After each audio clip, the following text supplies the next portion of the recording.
អូខេតើនៅក្នុងពិភពលោកយើងតើប្រភេទទ្រព្យសម្បត្តិអ្វីដែលងាយស្រួលលក់ជាងគេបើទោះមានច្រើនប៉ុណ្ណាណាអូខេសួស្តីទាំងអស់គ្នាឥឡូវយើងត្រឡប់មកជួបគ្នាម្ដងទៀតនៅក្នុង Combo Trader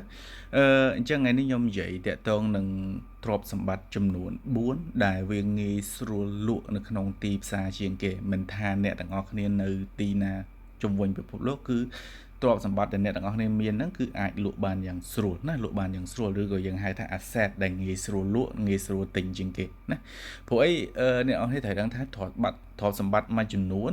ទោះវាមានតម្លៃពិតមែនប៉ុន្តែគឺវាពិបាកក្នុងការលក់អត់បានភ្លាមឬក៏យើងនិយាយតាមភាសាបច្ចេកទេសគេអត់ liquid ណាអត់ស្អាតមាន liquidity ណាឧទាហរណ៍ដូចដីជាដើមណាដីថ្មីត្បិតតែវាថ្លៃមែនប៉ុន្តែវាអត់ងាយស្រួលក្នុងការលក់ទេតម្រាំទៅលក់ចេញមួយគឺអត់ងាយទេអញ្ចឹងពេលនេះខ្ញុំមកនិយាយទ្រព្យសម្បត្តិទាំង4ដែលងាយស្រួលលក់ជាងគេណាអូខេអញ្ចឹង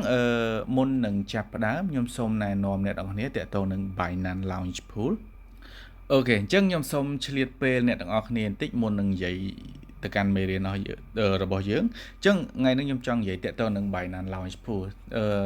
ថ្មីនេះ Binance ទើបតែ list កាក់មួយឈ្មោះថាកាក់ Resole ណា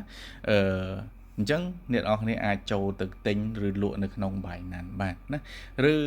បើសិនជាអ្នកទាំងអស់គ្នាអត់មាន account Binance ទេអ្នកនរគ្នាអាចបង្កើតបាន link ខ្ញុំដាក់នៅ description អ្វីដែលកាន់តែពិសេសសម្រាប់អ្នកដែលគាត់បង្កើតតាមរយៈ link របស់ខ្ញុំដែលខ្ញុំបានដាក់ឲ្យហ្នឹងគឺខ្ញុំ free ចំនួន$10ចំនួន10នាក់ណាអញ្ចឹងអ្នកទាំងអស់គ្នាមើលវីដេអូនេះអាចបង្កើត Binance តាមរយៈវីដេអូរបស់ខ្ញុំហ្នឹងទៅដាក់ link របស់ខ្ញុំហ្នឹងទៅហើយអាចឆាតមកកាន់ខ្ញុំបានតាមរយៈ Telegram ដែលខ្ញុំដាក់នៅខាងលើណាដាក់នៅខាងលើអូខេអញ្ចឹងខ្ញុំនឹង free ម្នាក់$10បញ្ជាក់ថាលុយនេះគឺជាលុយពិតដែលអ្នកនរគ្នាយកទៅ trade បានខ្ញុំ free ហ្នឹងគឺ free ឲ្យអ្នកនរគ្នាយកទៅ trade អញ្ចឹងបើសិនជាអ្នកនរគ្នាអាចទិញលក់ចំណេញនៅក្នុងហ្នឹងអ្នកនរគ្នាអាចដកយកទៅចាយបានណាដកយកទៅចាយបានអញ្ចឹងតើតើនឹង Binance Launch Pool ណាកាក់ឈ្មោះ Resole ហើយអ្នកទាំងអស់គ្នាអាចទទួលបានកាក់អស់នឹង free ណាបើសិនជាអ្នកនរគ្នាមាន Binance បន្ទាប់មកអ្នកនរគ្នាមានកាក់ BNB កាក់ BNB ហ្នឹងជាប្រភេទកាក់ផ្ទាល់របស់ Binance បើសិនជាអ្នកនរគ្នាមាន Binance ហើយមានកាក់ BNB hold ទុកនៅក្នុងកាបូបលុយអ្នកនរគ្នាក្នុងកាបូបលុយ Binance រាល់ Binance Launch Pool រាល់ Binance list កាក់ថ្មីអ្នកទាំងអស់គ្នានឹងទទួលបានកាក់ទាំងអស់នោះដោយ free ណាដោយ free ណាអូខេអញ្ចឹងតើតើនឹងកាក់ Resole ខ្ញុំមានប៉ុណ្ណឹងអញ្ចឹងយើងត្រឡប់ចូលទៅក្នុងមេរៀនរបស់យើងវិញអូខេអញ្ចឹងខ្ញុំសូមបន្ថែមតិចតើតើនឹងកាក់ Resole បើសិនជាអ្នកទាំងអស់គ្នាអាចចង់ស្រាវជ្រាវបន្ថែមអ្នកនរគ្នា download app មកឬក៏ចូលទៅកាន់ CoinGecko វាមានព័ត៌មានជាច្រើននេះ market cap វាបច្ចុប្បន្នគឺត្រឹម44 million ទេអត់ទាន់ធំទេចឹងបើសិនជាមានឱកាសឡើងក៏អាចឡើងច្រើនដែរបញ្ជាក់ថានេះវាមិនមែនជា financial advice សម្រាប់ឲ្យអ្នកនរគ្នាទៅទិញលក់ឬនៅកាក់ហ្នឹងទេសូមធ្វើការស្រាវជ្រាវដោយខ្លួនឯងណាខ្ញុំគ្រាន់តែប្រៀបជាដំណឹងទេទាក់ទងនឹងកាក់នេះអូខេអញ្ចឹងយើងចូលមកកាន់មេរៀនរបស់យើងតកតងនឹង asset ចំនួន4ឬក៏ទ្រព្យសម្បត្តិចំនួន4ដែលវាងាយស្រួលទិញលក់ជាងគេណាអញ្ចឹងអ្វីដែលខ្ញុំនិយាយនេះគឺខ្ញុំយកតាមគំនិតរបស់ខ្ញុំទេហើយវាមានច្រើនទៀតតែខ្ញុំរៀបរាប់អត់អស់ខ្ញុំរៀបរាប់តែ4សំខាន់ទេអញ្ចឹងលេខ4គឺ crypto ណាគឺ crypto តកតងនឹង Bitcoin អីហ្នឹងគឺវាងាយស្រួលលក់មែនតើមិនថាត្រឹម10លាន20លានរាប់រយលានទេគឺយើងអាចចុចមកคลิกគឺយើងអាចលក់បានភ្លាមតកតងនឹង crypto ណាតកតងនឹង crypto ហើយមិនថាយើងនៅស្រុកខ្មែរយើងនៅប្រទេសណាទេគឺយើងអាចលក់បានភ្លាមដោយអត់ពិបាកបើយើងប្រៀបធៀបនឹងដី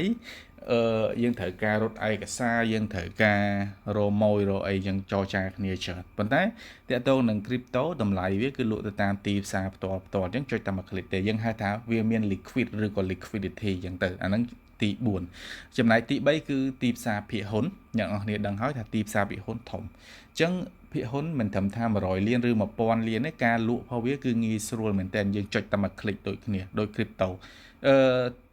ចរន្តតកតងនឹងភាគហ៊ុនគឺសំទោសតកតងនឹង market cap របស់ភាគហ៊ុនក្រុមហ៊ុនទាំងអស់គឺវាមានធំមែនតើណាគឺវាមានធំមែនតើអញ្ចឹងវាងាយស្រួលក្នុងការទិញក្នុងការលក់ដូចគ្នាបើទោះបីក្នុងទំហំធំក៏ដោយក្នុងទំហំធំក៏ដោយចំណែកទី3សំទោសទី2ណា ចំណែកទី2គឺ bond គឺបានបំណុលផលសហរដ្ឋអាមេរិកណាអញ្ចឹងអ្នកនរគ្នាដឹងហើយថាអាមេរិកបច្ចុប្បន្នគឺលក់បានបំណុលហើយបានបំណុលអាមេរិកបច្ចុប្បន្នលក់រហូតដល់36 trillion ណា36 trillion គឺច្រើនមែនតើមានន័យថាអាមេរិកជាពាក់លុយគេ36 trillion ណាអញ្ចឹងតកតទៅនឹងបំណុលហ្នឹងខ្ញុំនឹងបញ្យល់នៅវីដេអូក្រោយប៉ុន្តែអ្នកនរត្រូវដឹងថាបានបំណុលអាមេរិកគឺជាបានបំណុលដែលប្រទេសផ្សេងជាច្រើនកាន់បានបំណុលអាមេរិកមានន័យថាដូចយើងទៅខ្ចីលុយគេអញ្ចឹងប៉ុន្តែការលក់បានបំណុលគឺវាខុសពីទៅខ្ចីលុយគេមានន័យថាបោះជាបានបំណុលគេមកទិញវិញមានន័យថាគេយកលុយឲ្យខ្ចីវិញសូម្បីតែប្រទេសកម្ពុជាយើងក៏មានបានបំណុលអាមេរិកដូចគ្នាខ្ញុំមើលរបាយការណ៍ធនាគារជាតិខ្ញុំឃើញមានមួយចំនួនខ្លះដែរយើងទិញបានបំណុលអាមេរិកបានខ្លះដែរណាប៉ុន្តែមិនមែនជាទំហំធំណាស់ណាទេអញ្ចឹងបានបំណុលអាមេរិកហ្នឹងក៏